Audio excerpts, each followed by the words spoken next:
वंदे पुरुषोत्तम। श्री श्री ठाकुर जी के भक्त हैं रिद्धि दीपन दास गुप्ता। उन्होंने एक लेख में लिखा है जिसका शीर्षक है प्रतीक्षा में रहना। ये डीपी वर्क के अंतराल में जो कुछ हुआ है उसके बारे में एक घटना है जो मैं अपनी आवाज में आपके सामने प्रस्तुत कर रहा हूं, जो इस प्रकार है। मां, क्या आप हमारी थोड़ी मदद करेंगी? रास्ते की थकान से चूर कुछ युवक एक मां के द्वार पर एकत्र हुए। उनके चेहरों पर थकान के निशान साफ थे। अपने घर बार छोड़कर हजारों मील का रास्ता तय करके वे मध्य प्रदेश के किसी सुदूर गांव में घूम रहे हैं।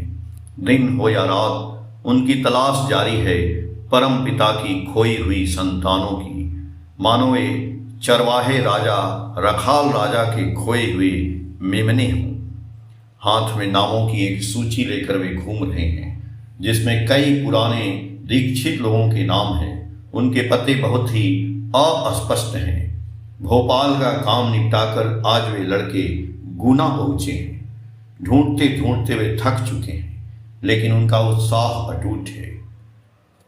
एक चाय वाले ने उन्हें बताया कि यहाँ लोग नौकरी के सिलसिले में प्रवासी श्रमिकों की तरह आते हैं।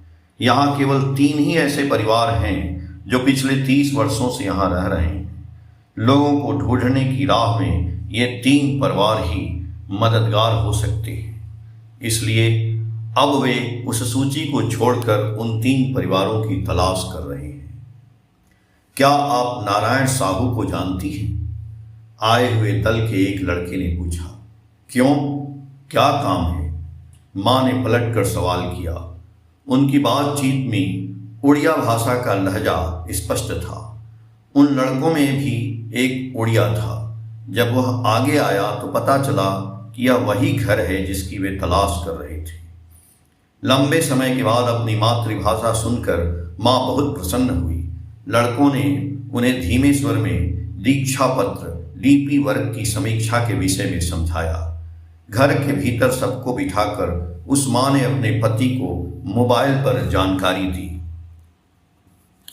उन्होंने संपर्क करने का प्रयास किया, लेकिन पति ने फोन नहीं उठाया। इसलिए निराश होकर लड़के बाद में फिर से आने का वादा करके चले गए। अगले 2 दिनों तक उन्हें कोई और नहीं मिला। नियमानुसार लड़के जनसंपर्क और प्रचार कार्य के लिए विभिन्न स्थानों पर घूम रहे थे।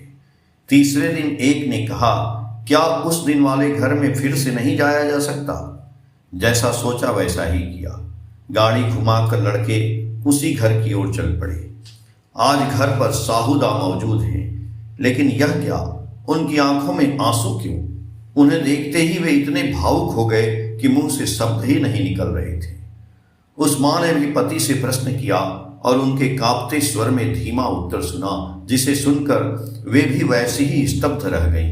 कुछ समझ न पाने के कारण इन लोगों ने उड़िया लड़के को आगे कर दिया। साहूदा की पत्नी से प्रश्न करके उसने जो सुना उससे वह लड़का भी विस्मित रह गया। काफी समय के प्रयास के बाद विषय को समझकर उसने रहस्य से पर्दा उठाया। पता चला कि साहूदा का पैतृक घर उड़ीसा में है। उनके दादाजी एक सत्संगी थे। बचपन में दादाजी का हाथ पकड़कर वे कई सत्संगों, मंदिरों और उत्सवों में जाते थे, लेकिन स्वयं इष्टमुखी होने के बावजूद दादाजी अपने पुत्र या पौत्रों में से किसी को भी दीक्षा नहीं दिला सके। समय के चक्र में एक दिन साहूदा मध्य प्रदेश के गुना में आ बसे। 30 वर्ष बीत गए, न किसी सत्संगी से परिचय हुआ, न ही कहीं किसी का कोई पता चला। आजकल कभी कभी बचपन की वे सुनहरी यादें मन में ताजा हो जाती हैं। 3 दिन पहले की बात है। अचानक रात में गहरी नींद में सोए हुए साहूदा ने एक सपना देखा। उन्होंने देखा कि कुछ सफेद वस्त्र पहने युवक उनके घर आए हैं और ठाकुर के बारे में चर्चा कर रहे हैं। नींद खुलते ही उन्होंने इसे पूरी तरह से काल्पनिक स्वप्न मानकर टाल दिया। इस दुर्गम क्षेत्र में क्या कभी किसी ने ठाकुर के बारे में सुना है? उन्हें खोजने भला कौन आएगा? लेकिन यह क्या, आज सचमुच श्वेत शुभ्र धोती कुर्ता पहने हुए देवदूत उनके द्वार पर उपस्थित थे। उनके बीच लंबी बातचीत हुई। भाव विभोर होकर सानुदा बोल उठे, कल मेरा छोटा बेटा लौटेगा, कल ही हम पूरे परिवार के साथ सददीक्षा ग्रहण करेंगे। लड़कों ने सारी व्यवस्था कर ली। क्योंकि इस क्षेत्र में कोई ऋत्विक नहीं थे, इसलिए 218 किलोमीटर दूर ग्वालियर से सह प्रतिऋत्विक संजीत चौधरी आए। ट्रेन न मिलने पर वे गाड़ी चलाकर ही वहां पहुंच गए। लड़के उन्हें लेकर आए और परिवार के सभी सदस्यों की दीक्षा संपन्न हुई। जिस जिले में खोज कर भी किसी दीक्षित व्यक्ति को पाना कठिन था, वहां 5-5 नए प्राण उनके ठाकुर के चरणों में समर्पित हो गए। सानुदा आश्चर्यचकित होकर देखते रह गए। दादाजी ने ईश्वर ठाकुर की सेवा की थी, पुत्र ने नहीं की, लेकिन ईश्वर अपने प्रपौत्रों पोते के बच्चों को इस तरह नहीं छोड़ेंगे। खोई हुई भेड़ों के मेमने को ढूंढना ही तो उनका काम है।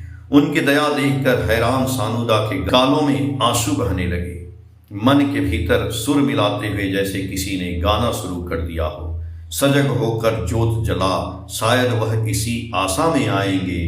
तू प्रतीक्षा में रहना, यदि तू उन्हें प्रभु कहता है तो प्रतीक्षा में रहना। प्रभु अपनी मर्जी से आते हैं, अपने समय पर कभी भी। क्या तुझे वह ठिकाना पता है? क्या उसे कभी जाना जा सकता है? तू प्रतीक्षा में रहना। जय गुरु।